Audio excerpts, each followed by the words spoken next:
let's go to Lamar Jackson, though. Yeah, another blown lead. They are 3-3, and in those 3 losses, they have blown 10-plus point leads. You know how long they've trailed for? What's that? You know how long they've trailed for in those games? How much? 114 seconds. Oh, my God. That's bad. Look, man, I am an advocate of Lamar Jackson. Lamar Jackson should get a big contract when the time is done because talent-wise and skill-wise and overall, I think Lamar Jackson deserves his money. Yeah.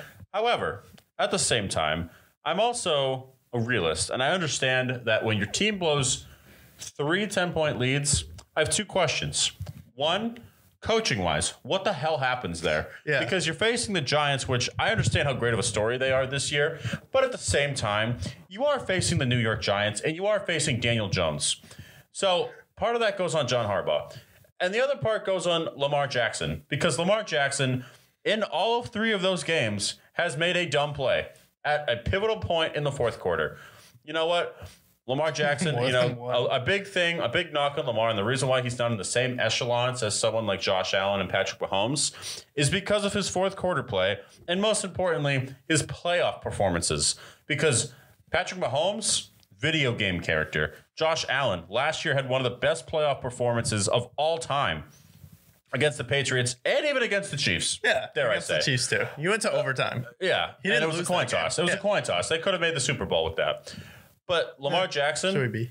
it's amazing because one side of Lamar Jackson is one of the most amazing players to watch in the history of the NFL.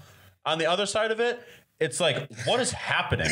What goes wrong? Because a lot of people will point to his receiver core. It's like, well, I see Rashard Bateman, who's a good receiver. He's played very well so far. They have Mark Andrews, the second best. If Travis Kelce didn't exist, he'd be the best tight end in football. Yeah. So Lamar Jackson has, 6 picks this year, and 4 of them have come in the 4th quarter, which leads the league. And he's tied with one Jameis Winston. Oh, God. For 4th quarter picks. And then Lamar also fumbled the ball twice in this game. I get Tavon Thibodeau. Shout out to him. He's played awesome this year. He's a player that people were kind of down on coming into the draft, but he's shown out. He gets credit to him for getting 2 strip sacks, but at the same time, if you're Lamar, you have the lead.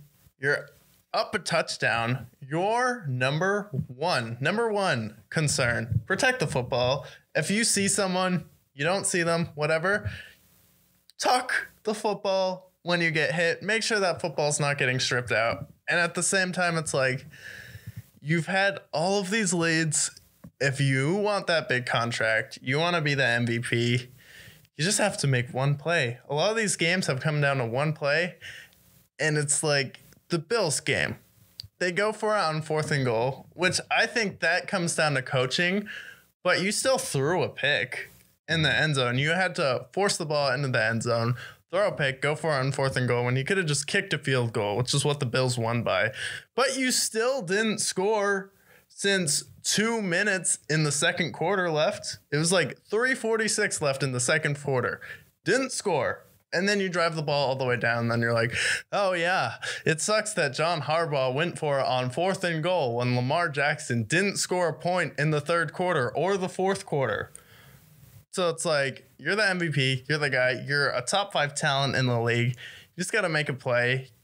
And I get it's a contract year. And one of the things that happens in a contract year, you kind of feel distant from your teammates. You feel like you're one of them, but you don't really feel like a solidified part of the organization's future.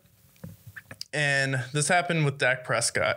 His contract year, 3 really good games to start, and then he kind of played mediocre. It was the year he went to New England and got shut out. Played awful on the road that year. Some horrendous games, and we're seeing the same with Lamar Jackson, where it's a contract year. You can tell he's in his head, and he's still missing some wide open guys downfield.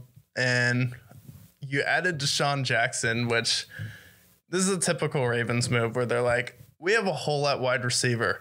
Instead of trying as hard as we can to get Odell Beckham Jr., we're just going to go out and get Deshaun Jackson, or we're going to go out and get Sammy Watkins.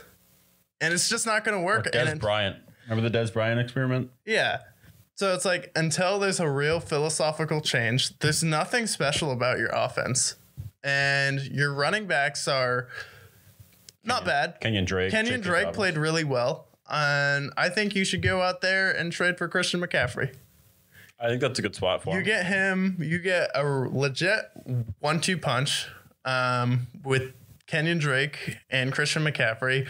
Great pass catching back, and then you'll have him and Mark Andrews, and then you have Deshaun Jackson, Rashad Bateman to stretch the field. If you do that, I think you have a chance. But right now, it's like whenever the Ravens are in a game, it's like, I don't know. It seems like they're in their head at this point, and I'm not going to put all the blame on Lamar Jackson because I get your roster isn't amazing, but your defense should still be playing better with the talent they have.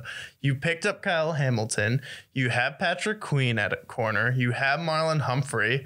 It's like, and you're the Ravens. It's like, what are we doing on defense too? So it's like John Harbaugh, you either have to figure it out this year or it's time for you to move on and we bring in someone who actually has a vision for this organization, or Lamar Jackson's going to walk. And the Ravens have to pick John Harbaugh or Lamar Jackson, I think, next year. It's going to come down to one or the other. And frankly, they both made dumb plays, so I'm only going to give them 30% of the blame for this because Kayvon Thibodeau made 2 really good plays, and then last week, you shouldn't have gone for it on 4th and goal. There was no